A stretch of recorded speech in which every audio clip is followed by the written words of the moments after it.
এবার যে আপনাদের সম্মুখে যেহেতু আজান হচ্ছে, আপনার আজানের পরে 15 মিনিটে 5:15 জামাত হবে। তো আমরা স্থানীয় মেহমানদের কাছ থেকে এই কয়েক মিনিটের মধ্যেই আমরা যাতে আলোচনা শেষ করতে পারি, এজন্য যারা এখানে আসবেন একটু মেহরবানি করে সংক্ষিপ্ত 2-3 মিনিটের ভিতরেই শেষ করার চেষ্টা করবেন। এবার যে আপনাদের সম্মুখে আলোচনা করার জন্য অনুরোধ করছি চরসলমারী ইউনিয়নের 3 নং ওয়ার্ডের সম্মানিত সভাপতি জনাব মোহাম্মদ মুকুল হোসেন বিএসসি মাস্টার।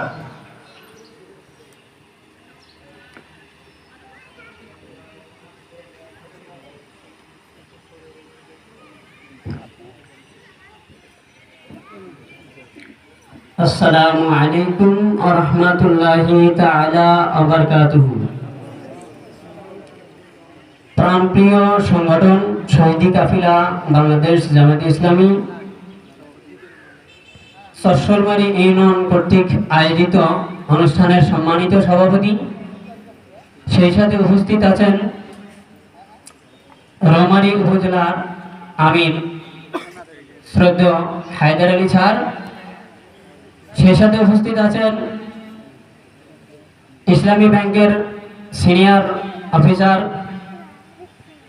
শ্রদ্ধেয় আলতাফ হুজুর, সেই সাথে উপস্থিত আছেন সহকারী সেক্রেটারি রৌমারী উপজেলা শাখা জনাব আশিকুর রহমান, আরো উপস্থিত আছেন রকন, সেই সাথে কর্মী সহযোগী সকলের প্রতি আমার আন্তরিক সালাম। আসসালামু আলাইকুম ওয়া রাহমাতুল্লাহ। আতিউল্লাহ ওয়া আতিউর রাসূল ওয়া উলিল আমরি মিনকুম। এর সরল অনুবাদ হচ্ছে আনুগত্য করো আল্লাহর, আনুগত্য করো রসুলের, এবং আনুগত্য করো তোমাদের মধ্য থেকে কর্তৃত্বশীলদের অর্থাৎ দায়িত্বশীলদের। তো রসুলের আনুগত্য, আল্লাহর আনুগত্য, কর্তৃত্বশীলদের যে আনুগত্যর যে 3টা কথা বলা হয়েছে, এই 3টা কথাই হচ্ছে ওয়াজিব। তো আমরা রসুলের আনুগত্য কিভাবে করব? রসুল যেই কাজগুলি করছে সেই কাজগুলি আমাদেরকে করতে হবে। রসুল দিন কায়েমের জন্য নিজেই 27টা যুদ্ধে অংশগ্রহণ